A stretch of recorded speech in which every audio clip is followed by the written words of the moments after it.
கடந்த 11 ஆண்டுகள் 2014 11 ஆண்டுகள் மூன்றாவது முறையாக நம்முடைய மாண்புமிகு பிரதமர் திரு நரேந்திர மோடிஜி அவர்கள் நம்முடைய இந்தியாவை மிக சிறப்பாக மிக வேகமாக வளர்ச்சியில எடுத்துக்கொண்டு சென்று கொண்டிருக்கிறார்கள்.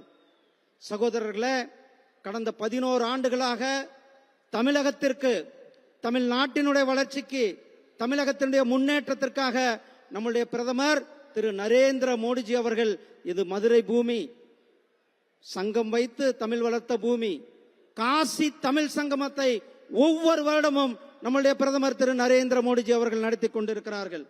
அது மட்டுமல்ல, 2 மாதத்திற்கு போன மாதம் தான் நம்முடைய பாம்பன்ல வரலாற்று சிறப்பு மிக்க பாம்பன் பாலத்தை திறந்து வைத்துவிட்டு நேற்றைக்கு காஷ்மீர்ல அங்கு ஒரு மிகப்பெரிய ஒரு வரலாற்று சிறப்பு மிக்க பாலத்தை நம்முடைய பிரதமர் திரு நரேந்திர மோடிஜி அவர்கள், இந்த அளவுக்கு நம்முடைய நாடு கடந்த 11 ஆண்டுகள்ல அடிப்படை கட்டமைப்பை உயர்த்தி கொண்டிருக்கிறது. ரயில்வே ஆகட்டும், தேசிய நெடுஞ்சாலைகள், விமான நிலையங்கள், நம்முடைய மதுரை விமான நிலைய விரிவாக்கம், சென்னை விமான நிலைய விரிவாக்கம், திருச்சிராப்பள்ளியுடைய விமான நிலைய விரிவாக்கம், கோவையுடைய விமான நிலைய விரிவாக்கம், தூத்துக்குடி விமான நிலைய விரிவாக்கம், ரயில்கள், வந்தே பாரத் ரயில்கள் நம்மளுடைய பகுதியிலிருந்து தான் சென்னை ஐசிஎஃப்ல இருந்து தயாரிக்கப்படுகிறது.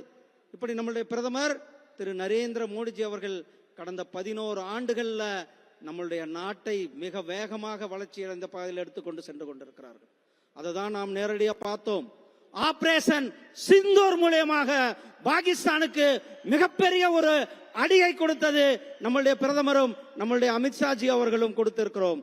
சகோதரர்களே, நாம் திமுகவை வீட்டுக்கு ஓட ஓட விரட்ட வேண்டிய காலம் வந்திருக்கிறது. தேசிய ஜனநாயக கூட்டணியினுடைய ஆட்சி 2026 தமிழகத்துல உறுதி செய்யப்பட்ட ஒன்று. அதனாலதான் நாம இங்க முருக பக்தர்களுடைய மாநாடை நடத்த இருக்கின்றோம். வருகிற 22ஆம் தேதி அன்றைக்கு அந்த முருகன் எப்படி நாம் வெற்றிவேல் யாத்திரை நடத்தி தமிழகத்தில் ஒரு மாற்றத்தை கொண்டு வந்தோமோ, அதே போல இங்கு மிகப்பெரிய ஒரு முருக பக்தர்களுடைய மாநாடு. இந்த முருக பக்தர்களுடைய மாநாடு திமுகவை வீட்டுக்கு அனுப்புகின்ற மாநாடாக இருக்கும். சகோதரர்களே, உங்கள் அன்புக்கு நன்றி. நன்றி, வணக்கம். ஜெய்ஹிந்த், ஜெய் பாரத்.